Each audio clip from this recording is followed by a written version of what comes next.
Hi there, I'm IELTS Master Lee, and welcome to this IELTS Master listening strategy video.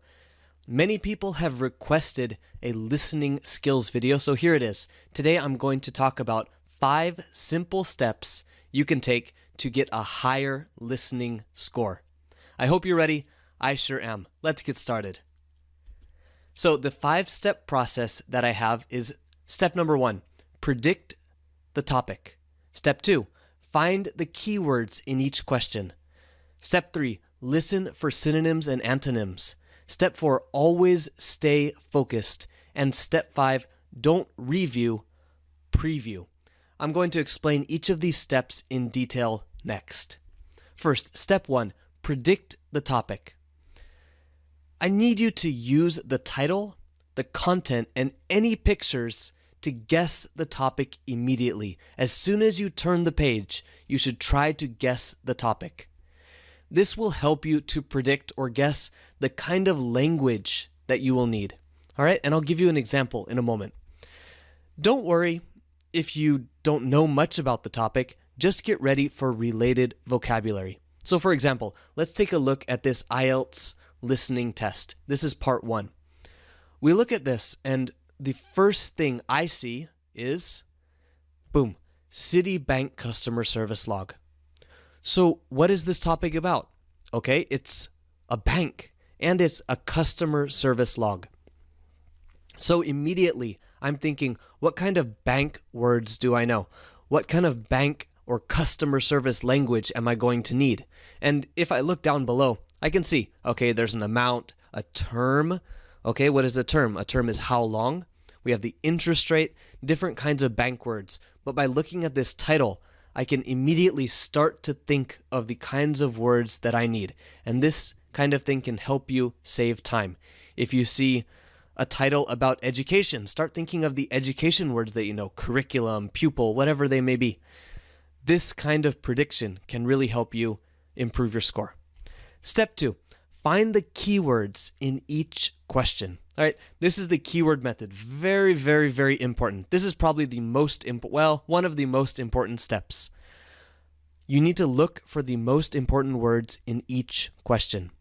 Underline them, circle them, do whatever you need to do so that you don't forget these keywords. And the keywords are the words that you are going to listen for, or you're going to listen for something very similar or the opposite of them. We'll talk about that in a minute. Don't forget about looking for keywords in the answer choices for multiple choice questions as well. Also very, very important. Let's take a look at this sample test. This is section 2. So in the first question, we have the September Celebration Day is held. September Celebration Day is definitely a keyword here, especially because you don't see it in the other questions. So I'm going to be listening for September Celebration Day. And because it's capitalized, it's a proper noun, it's a special day, the listening will probably have that word or this combination of words. They will probably say September Celebration Day. There probably won't, they might say holiday instead of day, but there probably won't be a different way of saying this. Next, I'm going to look at the answers and find the keywords in the answer. Okay, first, we have 5 times a year. 5 times a year. This to me is a keyword. Whenever I see a number, I go, ooh, a number. I like numbers because they're easy to listen for. Next, on the park's important birthday. For me, birthday is the keyword in this answer. I'm going to be listening for birthday. Is it on the birthday or is it not on the birthday? And then C is to remember the history of.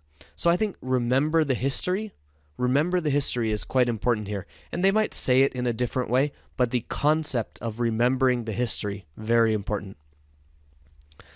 In the next question, you have the park was first built.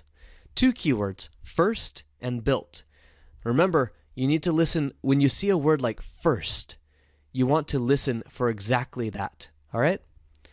So that's finding the keywords in each question and the answers in the case of multiple choice questions.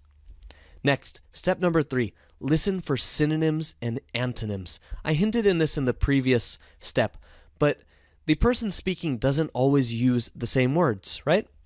You need to listen for synonyms, different ways of saying the same word. And antonyms, saying the opposite, because this is also the case sometimes. Let's take a look at this example. Again, section 1. So we have the phone number. Numbers are an easy way. It's not quite a synonym, but they have a different way of saying the numbers. Look, this number is 023-561-055. But instead of 0, the speaker might say 023 instead of 023. You need to understand this. You need to be ready for it. Instead of 055, they might say 055. Also possible, so you need to be ready for it.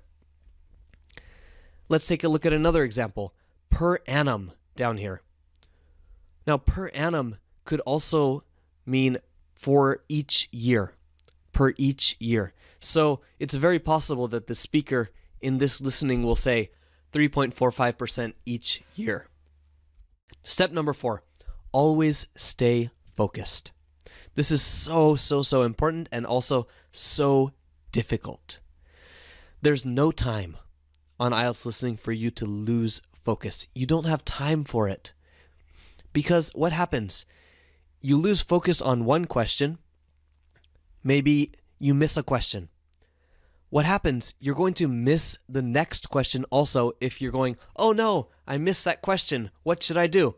Boom, the next question comes and you miss the next question too. Now you're double sad. Don't do that. Don't miss a question and lose your focus. Just miss the question. You can guess later. That's okay. But focus on what's coming up next. All right? Sometimes you might need to refocus. There's a lot going on. During these times, just take a deep breath and then get back to it. That's what you need to do. So stay focused. All right? For example, if we have question number 11, maybe you miss question number 11, but right after question number 11, they go to question 12 and they say 1955, and then they continue on. You don't want to miss the next question because you missed the previous question. Don't lose your focus. Step number 5, don't review, preview.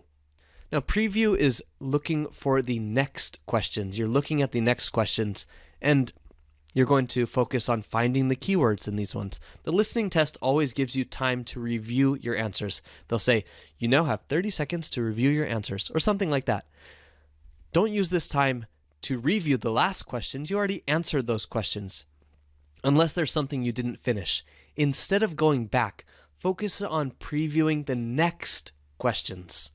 Looking for these keywords. This takes more time, but it's very, very important for getting correct answers.